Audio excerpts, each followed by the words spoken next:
تشکر میکنم آمدن شما را در اینجا خوش آمدید میگم و از کشور دوست ترکیه و از ملت ترکیه سپاسگزاری میکنم که رسانه های زیادشان آمدن با ما همکار شدن و بودن. در مورد همکاری مردم افغانستان با ما ایره باید به گونه ثبوت بگوییم که در 10 روز ما تانستیم تمام ولایت ها را تصرف بکنیم و بدون جنگ و فشار هم استعمال نکردیم، با وجودی که در جانب مقابل نیروهای هوایی هم وجود داشت، سلاح‌های ثقیله هم وجود داشت، ولی حمایت مردم با ما بود. تانستیم بسیار در 10 روز تمام مسائل حل شد. مردم الحمدلله از ما اطمینان دارند، از امنیت بسیار خوش هستند و ما هم از مردم خوش هستیم، از همکاری هایشان تلاش می‌ورزیم که امنیتشان بیشتر شود و وضعیت اقتصادیشان بهتر شود. همیشه تاریخ اشغال همونطور بوده که اشغالگرا در یک جای برن پای اهداف خود میباشند، پای آباد ساختن کدام مملکت نمیباشند. آباد ساختن مملکت کاری خودی مردم مملکت است. لذا ما اثاری از کدام تغییر بسیار بزرگی رو در 20 سال نیستیم. کدام پیشروی های هم که انجام شده یا ساختمان ها جور شده، شهرک ها آباد شده، تمامشان به سکتور خصوصی تعلق داره. خود تجار خودشان حمایت کردن و مردم خود حمایت کردن، خودشان جای جور کردن و اماکن ساختن و اشغالگرا هیچ هم نکردن. این تاریخچه اشغالگرا است. ولی ما تصمیم داریم که امنیت تامین شده.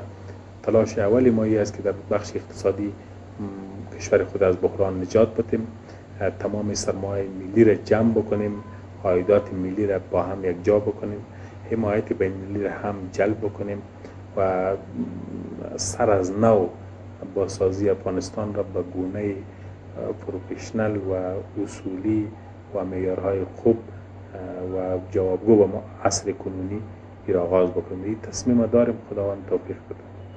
بله، خواست مردم به جا است. ما کوشش کردیم چیزی اولی که به ملت آوردیم این است که جنگ به پایان رسید، امنیت را برگشتاندیم.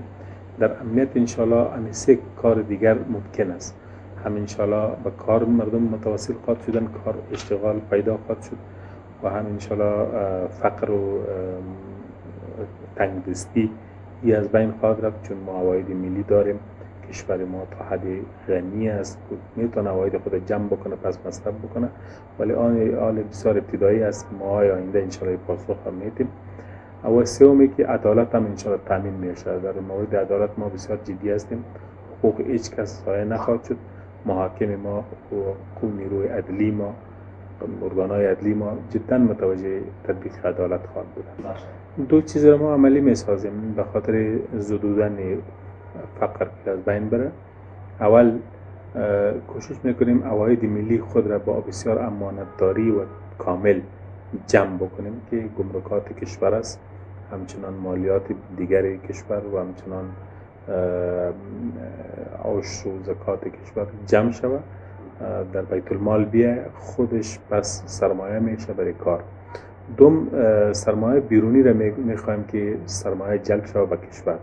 کشورهای بیرونی، شرکت‌های بیرونی بیاین به افغانستان به خاطر کار، ایجاد اشتغال هم میشه، تجارتشان هم میشه و در افغانستان بسیار سرمایه وجود داره.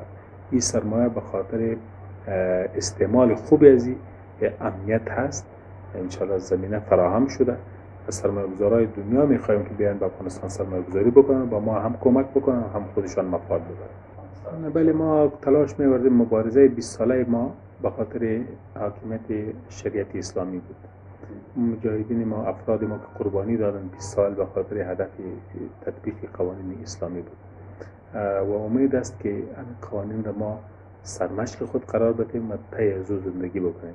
انشاءالله مردم افغانستان در این مصمم هستند و هم یک جا هستند اتفاق کنند که باید حکومت شرعی که عاری از فساد باشه، پاک از زدبندهای سیاسی باشه، همچنان پاسخگو باشه به مردم خود، امانتدار باشه، که به وجود بیاید. بله، ما میخوایم با کشورهای همسایه خود و با رده دوم با کشورهای اسلامی تماس خوب برادری داشته باشیم.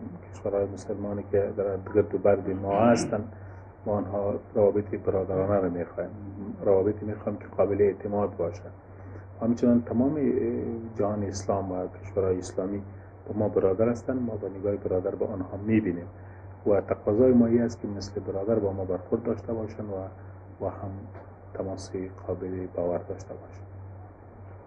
ولی یک ضرورت است. ما اولا گفتم که رسمیت شناختن حکومت فعلی برای افغانستان یک ضرورت افغان ها است و ضرورت دنیا هم است. دنیا با ما زمان تعامل خوب کرده میتونه، تشویش‌های خود رفع میتونه که با ما روزنه ها یا کلکین های سیاسیشان باز باشه، سفارتخانه داشته باشند، سفرهای ما هم در اونجا باشند و هم پاسخگو می باشیم، با هم مسئولانه برخورد میکنیم. دیگه این بسیار به مفاد ما هم است، به مفاد دنیا هم است، به مفاد ملل متحد و جامعه جهانی است که با ما تعامل سیاسی خوب داشته باشه. و این منظور ما خط نوشتیم به ملل متحد روان کردیم و اگر کدام دیپلمات ما هم میره فعالیت میکنه به اساس یعنی هدف است. پول زیاد قیمت خود از دست نداده. ما کوشش کردیم بانک ها را با بسیار تکتیک خوب کنترل بکنیم که پول ارزش خود از دست نده. حالا کدام تغییری کاملا بسیار فیصدی پایان است. کوشش میکنیم که پول قیمت خود را حفظ بکنه و تاثیر بالای بازار زیاد نداشته باشه و زمانی که میگذره، هر چقدر زمانی که میگذره ما باور داریم که پس مسائل اقتصادی حل میشه. از ابتدا ما خواهان روابط بسیار خوب و حسنه با ترکیه هستیم. تو کشور ترکیه با افغانستان تعلقات تاریخی بسیار دیرینه داره. همچنان تعلقات اسلامی بسیار قوی داریم. ما مذهب ما، باورهای ما، حتی تصوف ما با هم شریک است. با هم چنان ملت‌های ترکی و افغان با هم برادر هستند. ما هم در بخش زیاد از کشور خود هموطنان ترک تباران خود داریم که با از لحاظ نژادی با ترک‌ها خود شریک هستند. ما بسیار روابط ناگسستنی داریم با ترکیه و همچنان حکومتشان که فعلا حکومت ترکیه حکومت آقای اردوغان است، او یک برادر بسیار صمیمی و را میپنداریم، چون حکومتی است که حزب عدالت حزب برادر ماست، اهداف مشترک داریم. ما در ترکیه میخوایم اسلام حاکم باشه، ما در افغانستان میخوایم حاکم باشه. پس بسیار مشترکات قوی میان خود داریم. امید همینطور روز هستیم که بسیار دوستای قابل اعتماد به ظاهر هم باشه میره اعلان بودن و اصلا رد میکنه میره. از شایعات پخش شد، واقعیت نداشت. در امارات اسلامی افغانستان یک چیز بسیار مهم است، اطاعت است و اصول شرعی. چیزی را به آدم به اختلاف نمیگذاره. هر اختلاف که بیاید با شریعت هر شو حل میشه. اختلاف وجود نداره. چیز شایعات که پخش شد واقعیت نداشت. پیام ما با دنیا و با کشور دوست ترکیه و تمام جهان و کشورهای اسلامی و همسایه خود پیام دوستی است. ما میخواهیم با همه روابط حسنه دیپلماتیک داشته باشیم، با کشورهای اسلامی در چارچوب اخوت زندگی بکنیم، با کشورهای دنیا هم در چارچوب تعامل نیک سیاسی زندگی بکنیم و در همه جا احترام متقابل مد نظر باشه و اصل بی‌طرفی و عدم مداخلت امور همدیگر را اصل قرار بدیم و به تمام کشورها اطمینان میدیم که از خاک افغانستان برشان هیچ نوع تهدیدی، ضرری یا مشکلی ایجاد نخواهد شد. ما تعهدات داریم به این مورد و خواهان روابط بسیار حسن است.